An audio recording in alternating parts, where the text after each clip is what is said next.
Цацрагтай холбогдолтой үйлчилгээ эргэн танд e-Mongolia болон цахимаар хүрдэг боллоо. Цацраг идэвхт үүсгүүрийн тээвэрлэлт, шилжилт хөдөлгөөний талаарх мэдээлэл. Аж ахуйн нэгж байгууллага эргэн та эдгээр үйлчилгээг авахдаа дундуур зураас бизнес цэгийн сайтад дан системээр нэвтрэх буюу QR кодыг уншуулж нэвтрэнэ.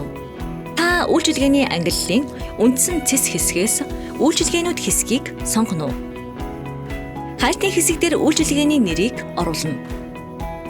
Хайлтын үр дүнгээс үйлчилгээгээ сонгоно. Үйлчилгээний танилцуулга хуудсанд байрлах үйлчилгээ авах товчийг дарна. Эхний алхмын альбом бичих хэсэгт цацраг идэвхт үүсгүүрийн нэр, төрөл, идэвх, тээвэрлэлт, шилжилт хөдөлгөөнтэй холбоотой холбогдох мэдээллийг тусгасан альбом бичгийг PDF өргөтгөлтэй хавсаргана. Дараагийн алхамд цацраг идэвхт үүсгүүрийн тээвэрлэлтийн маршрутын зургийг PDF өргөтгөлтэй хавсаргана. Үргэлжлүүлэн холбоо барих хэсгийг бүглэж илгээнэ. Ингэснээр таны хүсэлт амжилттай илгээгдэнэ. Таны илгээсэн хүсэлтийн шийдвэрлэлтийн талаар e-Mongoliad мэдэгдэл очино.